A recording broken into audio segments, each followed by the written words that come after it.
Assalamualaikum warahmatullahi wabarakatuh. Perkenalkan nama saya Yudhistira Arahmanu Sabana, NIM 1203210096. Kelas Informatika 0303, Informatika Telkom University Surabaya.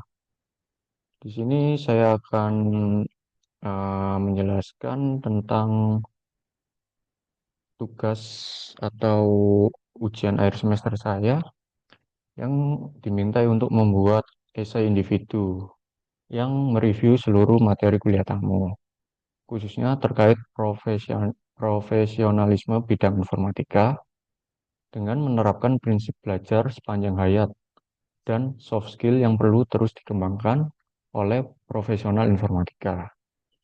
Di sini judul saya yaitu menjadi arsitek peradaban digital, refleksi profesionalisme, etika, dan belajar sepanjang hayat.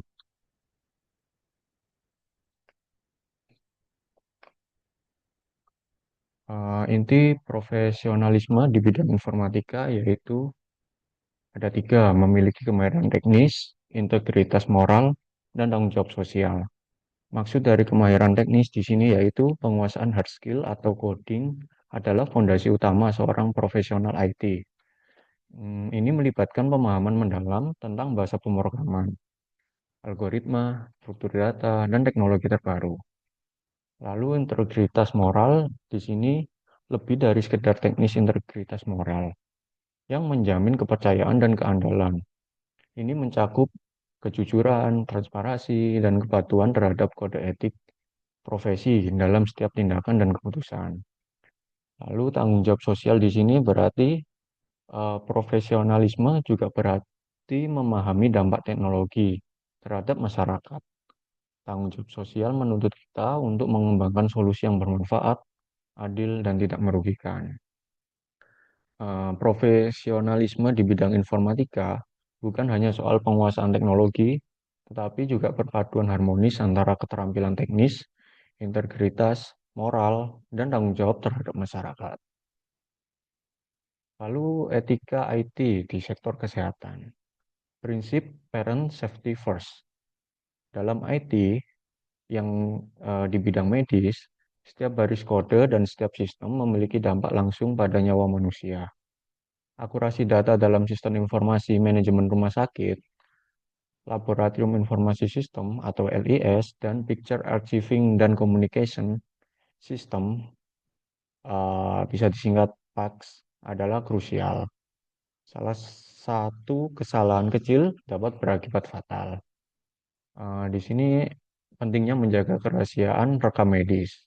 Etika profesional di sini adalah menjaga kerahasiaan rekam medis pasien.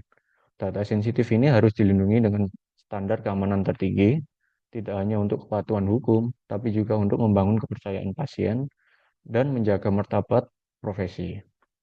Refleksi dari Bapak Mamba Ulizi, Rumah Sakit Awal Bros, menekankan bahwa di sektor kesehatan, IT adalah tulang punggung yang menopang kehidupan.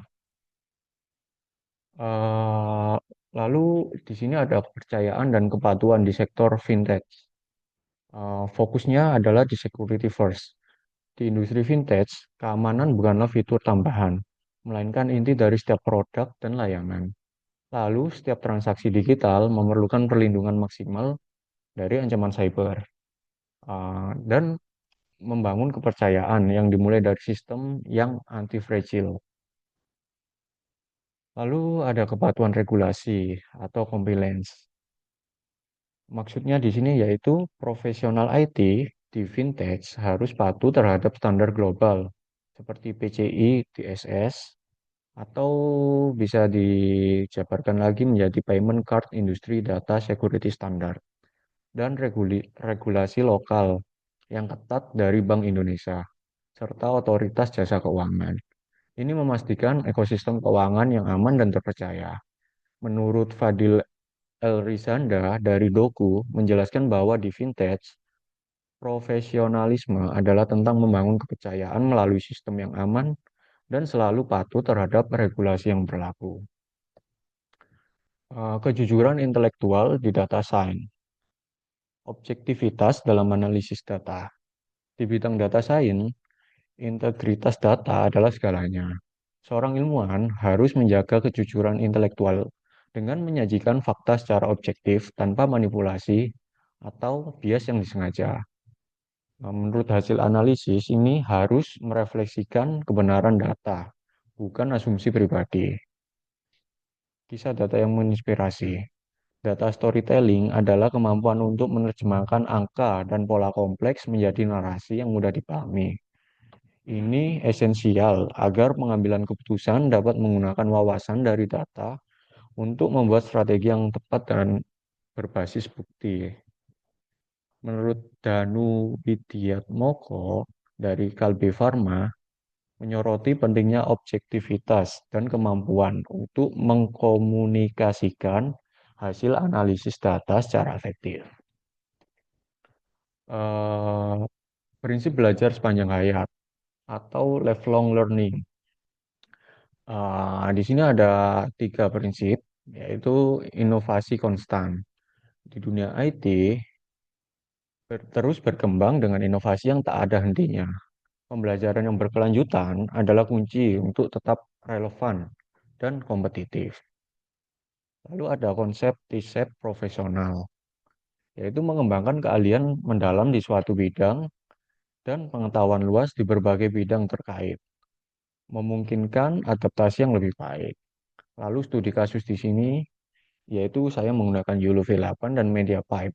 Contoh nyata belajar mandiri untuk proyek eh, CV saya yang ada di skripsi saya, yaitu harus menguasai YOLO V8 untuk mendeteksi objek dan MediaPipe untuk pemrosesan citra dan menunjukkan komitmen terhadap lifelong learning. Di sini seorang profesional IT harus memandang setiap tantangan sebagai kesempatan untuk memperluas pengetahuan dan keahlian. Uh, Soft skill yang krusial di industri IT, yaitu komunikasi yang empatik. Di sini maksudnya adalah kemampuan menerjemahkan bahasa teknis yang kompleks ke dalam bahasa yang mudah dipahami oleh non-teknis, atau kita bisa sebut bahasa bayi, dan membangun jembatan pemahaman antara berbagai pihak. Lalu yang kedua ada kolaborasi lintas disiplin. Eh, Maksud dari kolaborasi lintas disiplin ini yaitu bekerja sama secara efektif dengan tim dari berbagai latar belakang yang menggabungkan ide dan keahlian untuk mencapai solusi yang inovatif dan holistik. Lalu ada problem solving yang berpusat pada manusia.